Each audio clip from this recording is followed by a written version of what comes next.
We've carved this niche in America, and we've built it for several other companies now as well that are following along with us, and that's great because we want lots of play out there. We want lots of joy out there. We are building joyful places for communities to connect and play.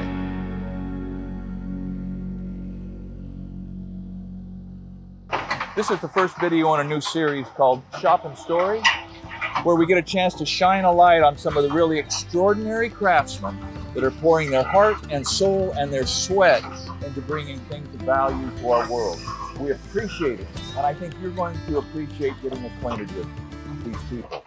Today we are at Stone Age Concrete Games. Did I get that right, Lem? And these guys do amazing things with concrete. It's a hybrid between an industrial and a kitchen countertop and the highest degree of finish that you can think of in conjunction with concrete. And if you stick around, or if you check the link in the description, we're going to have a full-length discussion with Lem, who is a spear tip, the inventor, the driving force behind what has to be one of the most unique applications of concrete on this planet. Lem, thanks for having us over, man. It's a pleasure. I've heard a lot about you, and it's great to meet you. Nice to meet you too. So we're neighbors, and I didn't even really know what was going on until Brady and then Nate said, You got to go over and meet this guy. Cool. Well, bring us up to speed. Thank you. Bring us up to speed on what you're doing. Well, right now we're mixing mud, we're mixing concrete, but in the big picture is that we're building games for parks and schools all across America. Okay. So and beyond. And beyond occasionally, yeah. Canada and some far-flung ones across the sea. Wow, how about that? So I know you're a busy guy. You got men and machines. Have you got time to give us the lay of the land and show us how this happened? Yeah, that's what we're gonna do. Let's see it, man. So this is a hopper of concrete. Comes out of our batch plant and comes over to our forms. We're making a set of cornhole boards here. That's a cool way to handle a heavy load of concrete.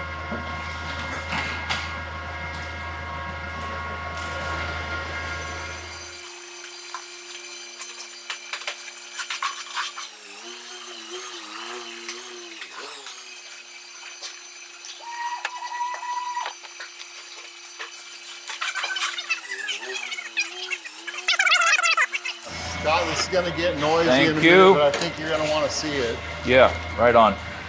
So you stop a little short and then cap it off with the next little lift, huh? Yeah, and well, the next lift has fiber. Fiber in it. The face coat doesn't have fiber. Right, so it's smooth. If you wanted to polish it down in 20 years. You're not cutting into fiber. This is the same that goes into a bridge deck on I-5. Yeah, that's a stout fiber, man. You described it, you nailed it, because this is half countertop and half freeway bridge. Yep, right on. It's structural and it's decorative, it's everything. And it's playful. That's playful, yeah. Everybody ready? Make some noise. Here we go.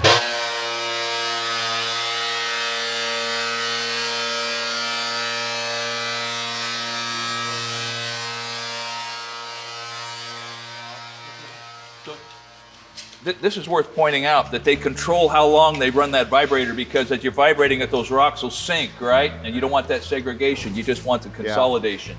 Yeah. That's awesome.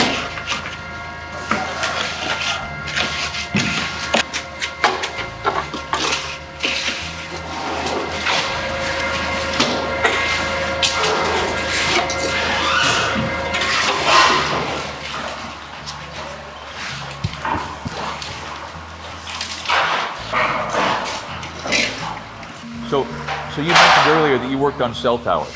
Yeah. Cell towers mean big footage, right? It's a big footage. So you've seen big, dirty, thrashing concrete work, and now this. So how do you react now when you get out and watch the concrete go in by the truckload? It's shocking to go out on a big concrete job now, because I haven't done it for a long time. We've been doing this precise little stuff. So I go out there and they're pouring, truck after truck into a footing.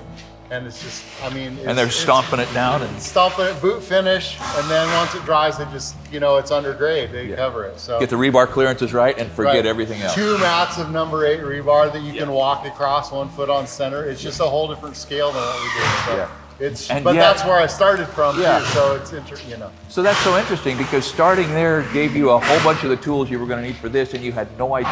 Yeah, we'll talk about that when we sit down later, because my job path, you know, through cabinetry, through towers, through manufacturing, through school, all of it just built to this. Convergence. We will talk about that. And it's the convergence, and also just finding the fit where your skill set, it makes sense to you to do something. You know, I just find when this product came up, my son said, "Dad, why don't you do those concrete ping pong tables like you always talk about from Germany?" And I looked at him and I said, "Yep." Because I could see the hoop. I could see it all the way through the hoop and the points. And right then. I knew the marketing for Parks and Rec. I knew the manufacturing process. I knew enough of, and I wasn't really good at fine finish concrete. But I knew it was a skill set that we could build. Connect the dots. And you started this in your carport or a garage? Yeah, so funny, the first name of the business before Stone Age was Bravado Outdoor Products. And the reason was because my wife at the time had a business called Bravado Publishing. And so we could answer the phone, "Bravado, how can I help you?" Multitasking. Gosh, okay. And so whoever it was for, then we'd take the call. Gosh, all right, we're going to talk about that. So you got concrete setting up, and you have 4 tables down here, or 4 cornhole boards that were poured yesterday. So overnight, you're thinking you're getting 4,000 PSI. That's a lot. That's a lot, but it feels hard. Oh yeah, it's hard concrete. We couldn't take it out of the forms if it. No, and move it around and set it down and stuff. Really, the place where our concrete gets beat up is almost entirely in shipping or installation. And skateboards. And mostly shipping. Yeah, we haven't had big complaints about skateboards, but and I was a skateboard kid growing up in Seattle, so I have mixed feelings about that. I don't want to diss on the skateboarders. And then these are, as we come down, these were poured a few days ago. Same, different color?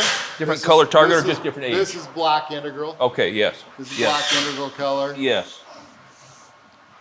And then we're getting the... Can you hear that, Brady? Can you hear that? It rings a little bit. Listen to that. It's almost musical right there. That's a good tight mix, man.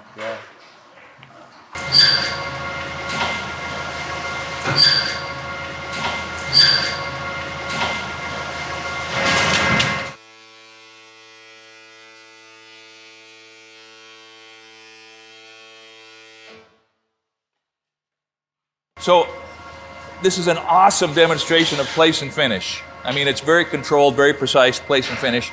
Show me how the forms are put together. I mean, I see these beautiful and well-fabricated steel forms. Show me how that works and how they go together. All right.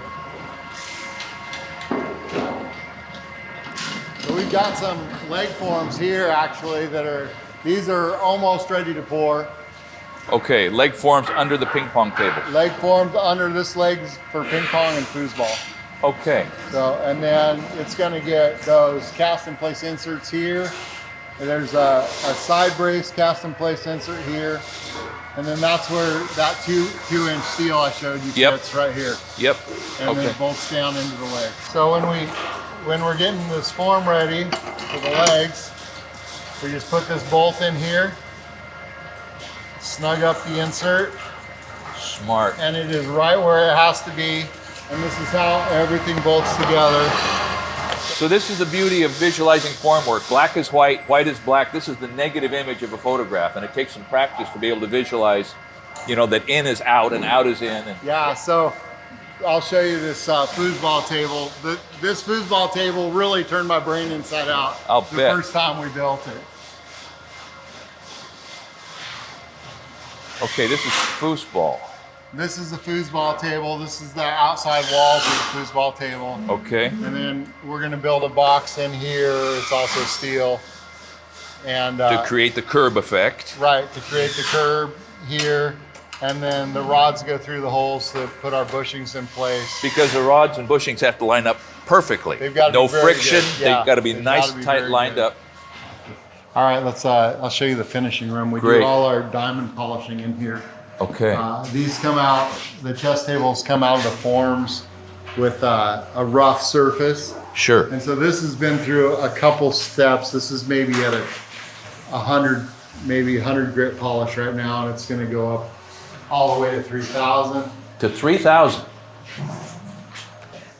you get a lot better idea what the yeah. finished product's going to look like once you. And this once is you this get is it at about a 150, and the bug holes haven't been filled, so it'll Right. really get nice. So then after you put a 3000 on and put a sealer on, it's going to look a lot more like the sap that's wet. Wow. So our first product was ping pong, and then our customers asked for chess because that's been done, and so we made a nice version of chess. And then all the other game tables, man, I didn't foresee. Now we make domino tables, we make this, Chinese checkers, backgammon. No kidding. Yeah, and so, you know, all the products that came down the road, just kind of what else can we make in concrete? That's always a question we're asking. Yeah. What else is a game that we can make in concrete? So Lem, you've described to me that these are two halves of a single ping pong table, Right. about 400 pounds apiece About 750. on each side. Oh, whoa! Yeah, so the whole thing's 800 2,500 pounds. Okay. It's a ton of fun. Oh, yeah, but there's got to be a net. There's Yeah. got to be a net, and you guys make the nets. We make steel nets, 3/8 inch steel nets, and they attach to these inserts that you saw Okay. in the center. And when we slide these two together, after the nets are bolted on, then the bolts are inaccessible, so nobody can even mess with Nobody getting to it. So there's a lot of metal work in here. it. There's a lot of metal work. I see your concrete place and finish operation. Show me where you do the metal work. Let's go. All right.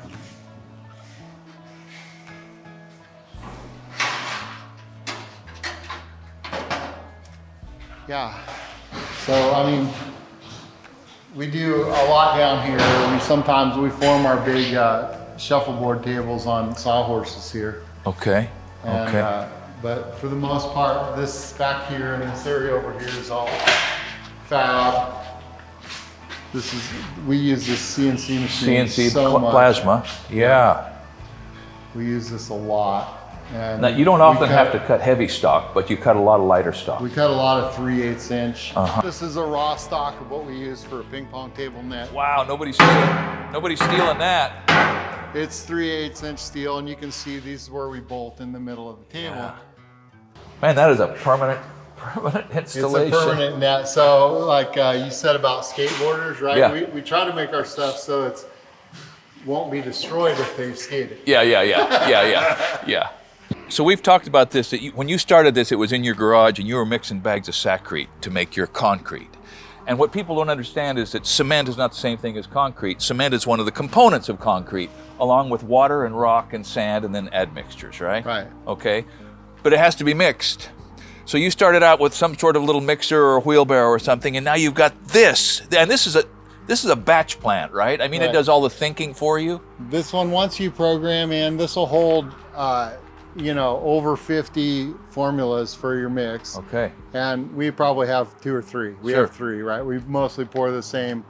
It's above 5,000 pounds, closing in on 6,000 pound mix. Let me explain that. That is PSI, that's pounds per square inch of compressive strength in the concrete when it's fully cured.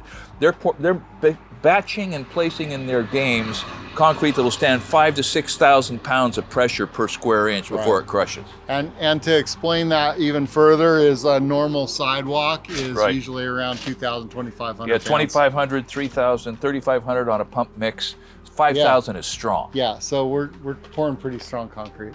So concrete is just cement, sand, and rock and water. Mm-hmm. So, and really you could do it with just cement and sand. Yeah. But the admixtures, concrete's that simple. It's 3 parts, right? But then it's also infinitely complex. Infinitely complex. Infinitely complex. So the admixtures we use an admixture that speeds up the setting process, and we use an admixture that reduces water and helps with flow.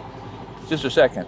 So this is high-level chemistry, okay? High-level chemistry, because concrete is a chemical reaction that you're controlling the best way you can. And Right. super plasticizer and accelerators are game changers, right? Absolutely, yeah. So with those 2 admixtures, and we use a little bit of heat at night, and we can pull it the next day.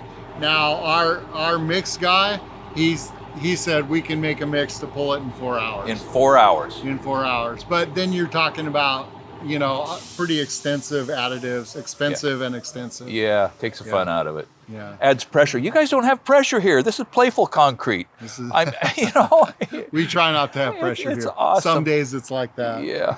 And we try to keep it playful here too. With Friday lunch, we play ping pong afterwards. We play cornhole afterwards. Yeah, it feels good here. Because it has to feel good here, because it has to be good for our customers and for their customers. Yeah. Because the end product is these ping pong tables and foosball tables and chess tables.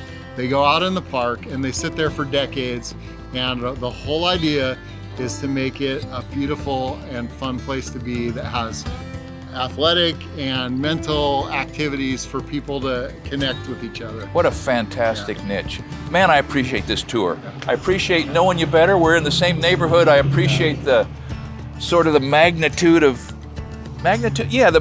bringing all these different disciplines and putting the people together and understanding and inventing a new spot in the world of construction and games. Yeah, we've carved this niche in America, and we've built it for several other companies now as well. I'll bet.